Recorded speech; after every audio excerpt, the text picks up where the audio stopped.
Hello students, welcome to my channel Learn with Nikhat. Today we are going to do the complete detailed explanation of the chapter The Wit That Won Hearts.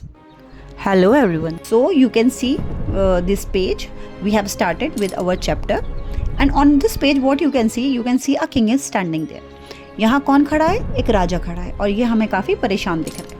तो इस page पे आपको जितनी भी information मिलेगी वो इस king के बारे में मिलेगी। Okay, the name of this king is Krishnadevaraya. क्या नाम है इनका? कृष्णदेवराया नाम है। और इनका जो रूलिंग पीरियड था ये 1509 से 29 सी तक था। ठीक है, और ये कहाँ के रूलर थे? ये थे विजयनगर एम्पायर के रूलर। ओके, विजयनगर एम्पायर के रूलर थे, कृष्णदेवराया नाम था और इन्होंने 1509 से 29 सी तक अपना राज्य जो है उनका रहा है। और इनकी टाइम पे काफ़ी अचीवमेंट्स रही हैं। ये काफ़ी ज़्यादा वेल नोन किंग थे उस टाइम के। ओके, अब उस टाइम पे इनका जो पीरियड था उसको गोल्डन एरा कहा गया है। गोल्डन एरा क्यों कहा गया है? क्योंकि इस टाइम पे आर्ट लिटरेचर और आर्किटेक्चर बहुत ज़्यादा फ्लरिश कर रहा था। फ्लरिश मीन्स डेवलप था, काफ़ी डेवलप था उनके टाइम पे आर्ट, लिटरेचर और आर्किटेक्चर। और वो बहुत बड़े सपोर्टर थे। ठीक है, किस चीज़ के सपोर्टर थे? लर्निंग के सपोर्टर थे। वो एक ग्रेट सपोर्टर थे लर्निंग के। वो चाहते थे कि लोग जो हैं वो सीखें। और इसके अलावा ये एक फेमस वॉरियर के साथ में एक गिफ्टेड पोइट भी थे। कौन थे? एक गिफ्टेड पोइट भी थे। गिफ्टेड पोइट यहाँ क्यों कहा गया है? क्योंकि ऐसा नहीं है कि उन्होंने कहीं पोइट्री सीखी या ये उनका कोई इनका प्रोफेशन था पोइट्री लिखना, बट वो पोम्स बहुत अच्छी लिखा करते थे क्योंकि ये इनमें इनबिल्ट नेचुरल इनको गॉड गिफ्ट था कि वो बहुत अच्छी पोइट्री लिखा करते थे। उनके जो दो वर्क हैं वो बहुत ज़्यादा फेमस वर्क है। अब ये दोनों वर्क भी आपको याद रखने होंगे। ठीक है, एक तो इनका एक वर्क था जिसके अंदर इन्होंने पोइट्री लिख रखी थी, डिवोशनल पोइट्री लिख रखी थी, जिसका नाम था अमुक्तमाल्यादा। और एक उन्होंने संस्कृत का ड्रामा लिखा था जो था जम्बावती परिणायम। ठीक है, जम्बावती परिणायम। और ये दोनों जो है काफ़ी ज़्यादा फेमस थे और आज भी इनके जो ये बुक्स हैं दोनों काफ़ी ज़्यादा फेमस हैं। अब इस पेज में आपको क्या बताया गया है? किंग के बारे में बताया गया है। ठीक है, किंग के बारे में बताया गया है कि उनका नेम क्या था, वो कौन सा एम्पायर था और उनका जो पीरियड था उसको कौन सा एरा कहा गया था। ठीक है, और उनके टाइम को गोल्डन एरा क्यों कहा गया था? क्योंकि आर्ट, आर्किटेक्चर और लिटरेचर जो है वो काफ़ी ज़्यादा डेवलप था। ठीक है, और इसके साथ में क्या बताया गया है कि वो एक बहुत ज़्यादा फेमस वॉरियर भी थे और एक गिफ्टेड पोइट भी थे। ठीक है, और इनके जो ये दोनों बुक्स थे, इन दोनों बुक्स के आपको नेम्स जो है वो याद रखना है कि इन दोनों बुक्स का क्या नाम था? अमुक्तमाल्यादा, जो कि उनकी एक पोइट्री की बुक थी जिसमें उन्होंने डिवोशनल पोइट्री लिख रखी थी, और थी उनकी एक जम्बावती परिणायम जो कि एक संस्कृत ड्रामा था। ठीक है, this was about the king. यहाँ पे आपको किंग के बारे में पूरी डिटेल दी गई है। Now let's see forward. On the next page we can see king sitting here. हम यहाँ पे देख सकते हैं कि किंग बैठे हुए हैं अपने कुछ 8 लोगों के साथ। ये 8 लोग कौन है? ये हैं अष्टदिग्गज। अष्टदिग्गज क्या है? ये कलेक्टिव टाइटल कहा दिया गया है ये 8 लेजेंडरी तेलुगु पोइट्स को। ये कौन है 8? ये तेलुगु पोइट्स हैं और ये लेजेंडरी पोइट्स हैं जो कि इनके कृष्ण देवा जो राया हैं, जो किंग हैं, इनके कोर्ट में थे। ठीक है, they are poet and scholars. अब इसमें यहाँ पे 2 जो पोइट्स हैं, जो 8 में से जो 2 हैं उनके नाम यहाँ मेंशन कर रखे हैं, अलासनी पेदाना, ठीक है, और एक हैं तेनाली रामकृष्ण। अब यहाँ पे जो मोस्ट इम्पॉर्टेंट हैं वो हैं तेनाली रामकृष्ण। तेनाली रामकृष्ण क्यों इम्पॉर्टेंट है? क्योंकि ये जाने जाते थे अपने विट और ह्यूमर के लिए। विट क्या होता है? मैंने आपको ऑलरेडी बताया था विट क्या होता है। शार्प मेंटल इंटेलिजेंस को हम विट कहते हैं। ठीक है, और ह्यूमर को क्या कहते हैं? मतलब ह्यूमर ये होता है किसी भी बात में सरकैज़म आ जाता है, उसको हंसी में बोल के और वो क्लियरली अपनी बात को रख देते हैं। ठीक है, डायरेक्टली किसी का मजाक ना उड़ा के या डायरेक्टली किसी पे इस तरह से मॉक ना करके एक ह्यूमरस वे में, एक हंसी के तौर पे वो अपनी बात रख देते थे। ठीक है, इस वजह से उनको एक स्पेशल ही जगह मिली हुई थी किंग के कोर्ट में, क्योंकि वो एक पोइट भी थे और एक वो विटी एडवाइज़र भी थे। अब वो इतने ज़्यादा क्लेवर थे कि जो भी वो सॉल्यूशन दिया करते थे, जो भी उनकी ऐसी प्रॉब्लम्स होती थी जो कि इनसरमाउंटेबल प्रॉब्लम्स होती थी। इनसरमाउंटेबल मीन्स अनडिफिटेबल, यानी जिसको लगता था लोगों को कि अरे ये तो हम सॉल्व ही नहीं कर सकते। ऐसी प्रॉब्लम्स जब आ जाती थी और उसका जब वो क्लेवर सॉल्यूशन दे देते थे तो वो बहुत ज़्यादा ही पसंद किए जाते थे। पूरी एम्पायर की हिस्ट्री में जितने भी लोग हैं उनको बहुत ज़्यादा पसंद किया करते थे, उनकी इसी आदत की वजह से। अब इस पेज पे हमें किसके बारे में बताया गया है? हमें यहाँ पे इन 8 के बारे में बताया गया है जिनको हम क्या बोलते हैं? अष्टदिग्गज बोलते हैं। और ये कौन है? ये हैं 8 सेलिब्रेटेड पोइट्स। ठीक है, ये तेलुगु पोइट्स एंड स्कॉलर्स हैं, मेन आपको ये याद रखना है। इसके अलावा यहाँ 2 नेम मेंशन कर रखे हैं, अलासनी पेदाना और तेनालिनी रामाकृष्णा। और तेनालिनी रामाकृष्णा के यहाँ पे बारे में स्पेशली बोला गया है अलग से कि वो बहुत ज़्यादा विटी और ह्यूमरस थे। ठीक है, और वो बहुत ज़्यादा पसंद किए जाते थे इनके कृष्णदेवराया के महल में। सब बहुत ज़्यादा इनको पसंद करते थे क्योंकि उनमें समझदारी बहुत ज़्यादा थी और वो अनडिफिटेबल प्रॉब्लम्स के भी सॉल्यूशंस बता दिया करते थे। Okay, wisest rulers face moments of disharmony. अब यहाँ डिसहार्मनी किसको बोलते हैं? डिसहार्मनी बोलते हैं क्लैश को या लैक ऑफ एग्रीमेंट को। यानी कोई हमारा कोई फ्रेंड है या हमारा कोई क्लोज़ है और उसकी बात से हम इत्तेफाक ना रखते हो, हम उसकी बात पे एग्री ना करते हो, उसको हम डिसहार्मनी बोलते हैं। तो यहाँ क्या बोला है कि कभी कभी जो बहुत ज़्यादा वाइसेस्ट रूलर होते हैं, बहुत समझदार रूलर्स होते हैं, उनके साथ भी ऐसा होता है कि कभी कभी वो अपने किसी क्लोज़ वन से ज़्यादा एग्रीमेंट, मतलब उनकी बात पे राज़ी नहीं हो पाते। अब ये किस चीज़ के बारे में बता रहे हैं? इस टाइम पे किंग जो है, किंग और क्वीन के बीच में लड़ाई हो गई थी। क्वीन का नाम क्या बताया है यहाँ? क्वीन का नाम बताया है थिरुमालंबाद। इन दोनों के बीच में एक लड़ाई हो गई थी, सीमिंगली ट्राइबल मैटर। और किस पे हुई थी? मतलब कोई इतना इम्पॉर्टेंट मैटर भी नहीं था और इतना कोई बड़ी बात भी नहीं थी, समझ लीजिए बात कुछ थी ही नहीं।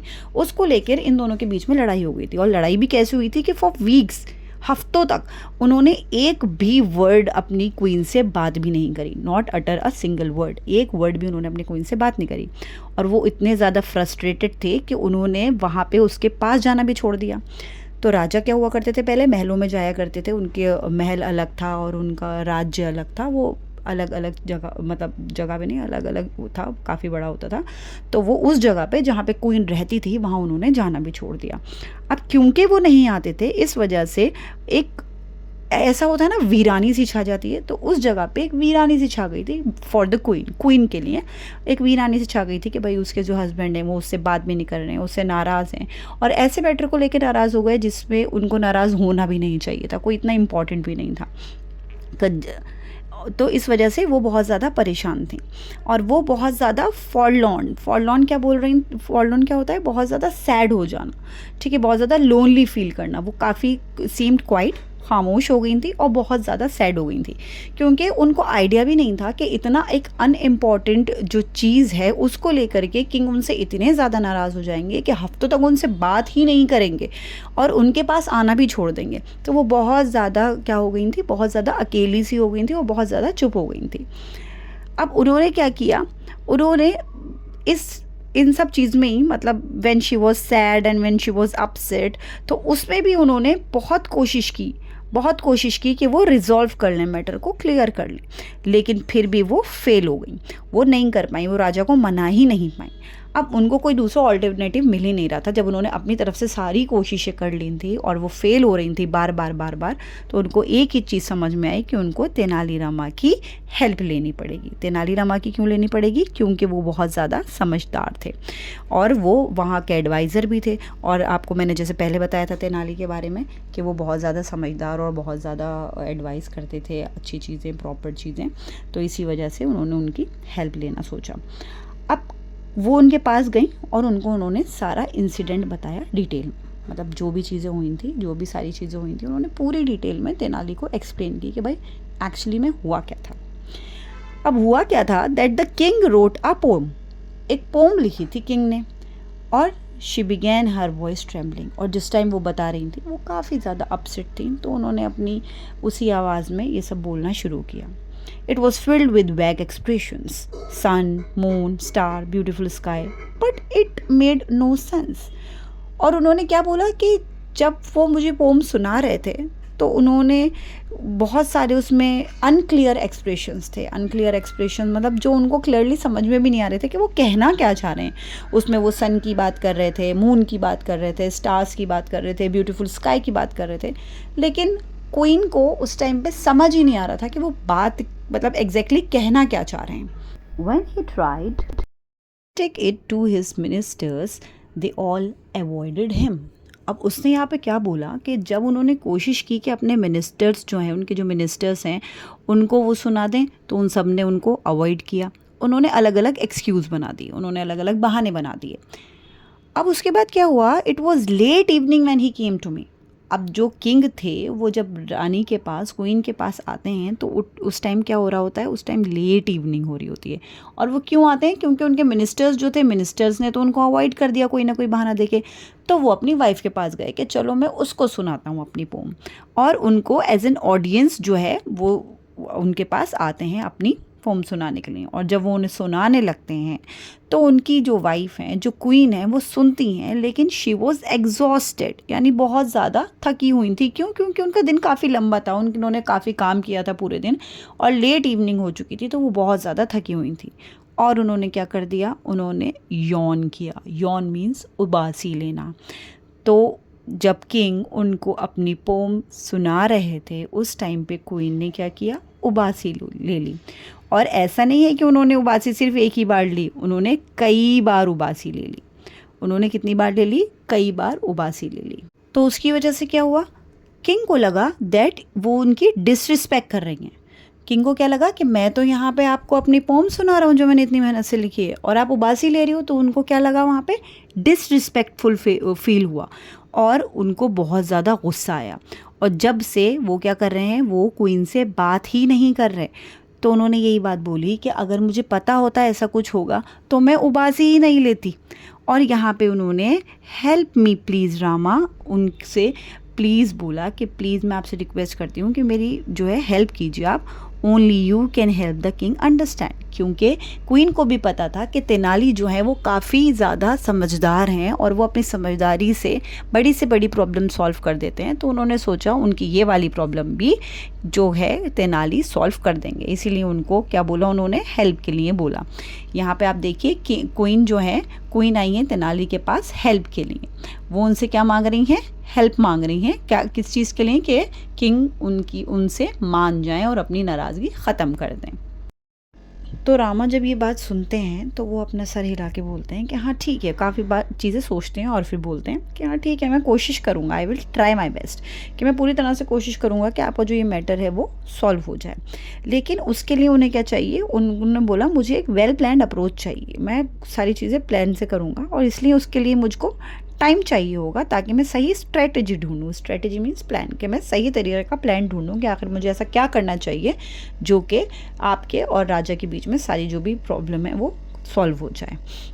और ये जब क्वीन ने इतनी सारी चीज़ें ट्राई करी और उसके बाद भी वो उसमें फ़ेल हो गई, तो फिर उनका जो लास्ट होप थे वो रामा ही थे, इसलिए वो एग्री करा। उन्होंने कहा ठीक है भाई, तुमको टाइम चाहिए, तुम टाइम लो। और उन्होंने उनको थैंक यू बोला and profusely means in large amount, यानी बहुत अच्छे से बिल्कुल अपने दिल से उनको थैंक यू बोला।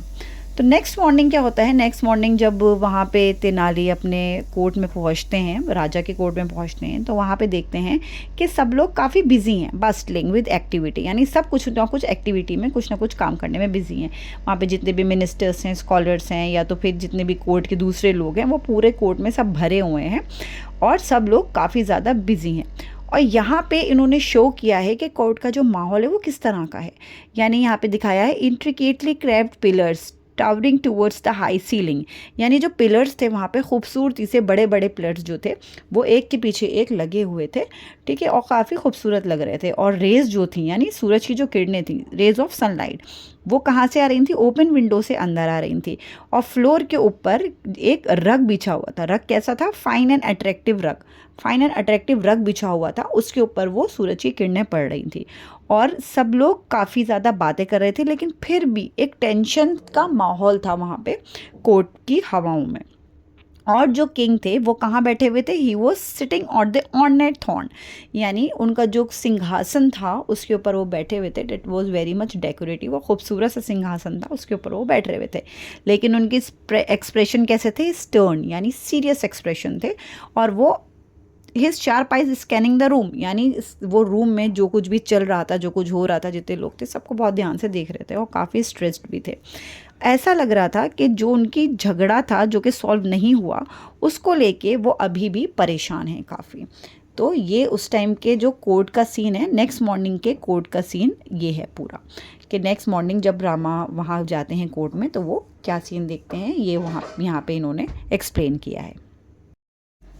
Now what happened? The court discussion was centered on improving paddy cultivation. अब वहाँ पे डिस्कशन चल क्या रहा था आखिर? तो डिस्कशन ये चल रहा था कि जो कल्टीवेशन है उसको इम्प्रूव कैसे किया जाएगा, इम्प्रूव कैसे किया जाए कल्टीवेशन को, एम्पायर की जो भी कल्टीवेशन थी उसको। तो एक एक करके क्या हो रहा था, मिनिस्टर्स जो थे वो उठ रहे थे और अपने जो सजेशंस थे वो दे रहे थे कि हम किस तरह से जो इरिगेशन है उसको एक्सपेंड कर सकते हैं, उसके नेटवर्क्स को, और हम किस तरह से बेटर मैन्योर जो है, खाद वगैरह है, वो अच्छी यूज़ कर सकते हैं। बहुत सारे लोगों ने, जितने भी वहाँ पे लोग थे, सब ने अलग अलग अपने अपने सजेशंस दिए। अब तेनाली रामा जो थे वो वहाँ चुपचाप खड़े होकर ये सारी चीज़ें देख रहे थे। वो कोर्ट के कोने में खड़े थे और सारी चीज़ें देख रहे थे और सबको ऑब्जर्व कर रहे थे और उनके फेस पे एक स्माइल थी। अब जब सब अपने वो दे चुके थे, सजेशंस दे चुके थे, तो किंग ने एट द एंड किसको बुलाया, तेनाली को बुलाया कि भाई आइए आप भी अपने सजेशंस दीजिए।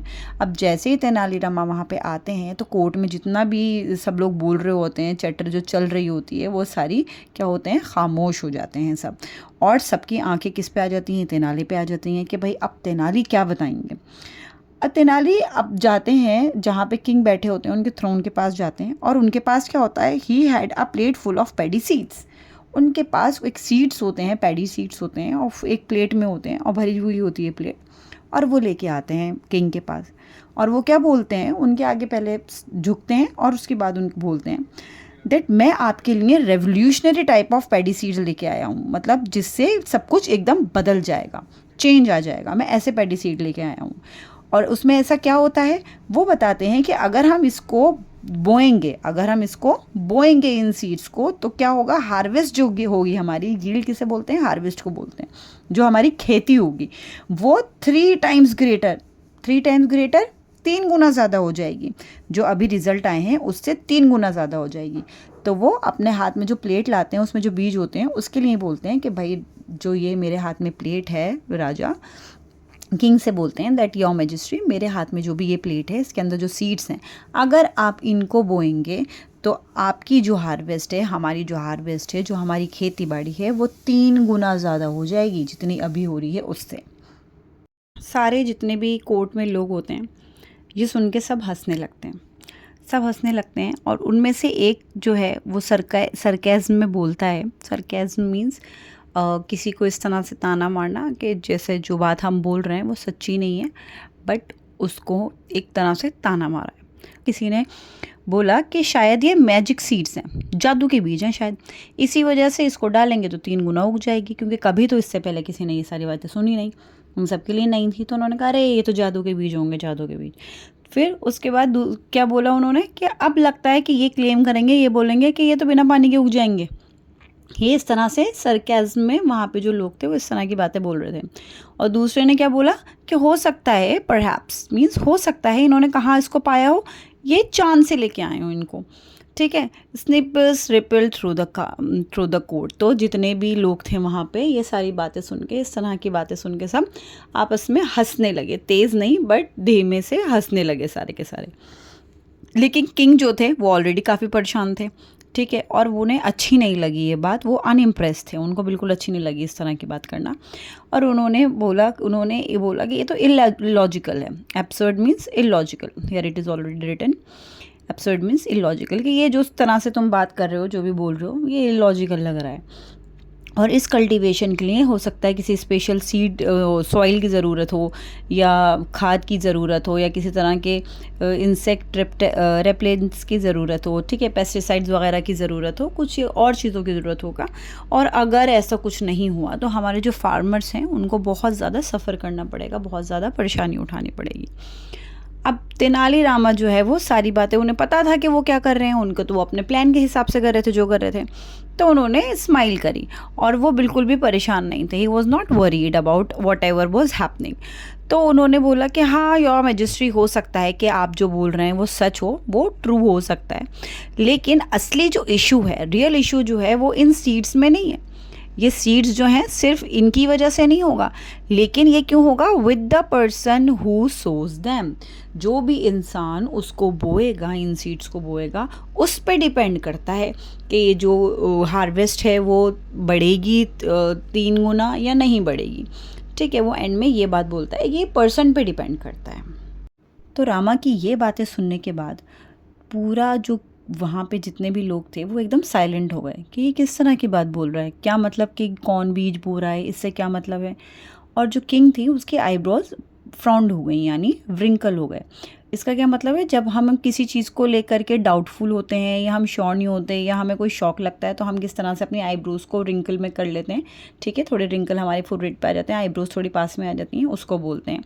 जब हमें कोई बात समझ में नहीं आती तो उसको और जो हम ये वाला रिएक्शन देते हैं आईब्रोज वाला, उसको बोलते हैं फ्राउंड, आईब्रोज फ्राउंड, ठीक है। What is wrong with the person who so the seed, मतलब क्या प्रॉब्लम क्या है अगर कौन बीज बो रहा है, साफ साफ बताओ रामा। इस तरह से किंग जो है वो उनको डांट के पूछते हैं।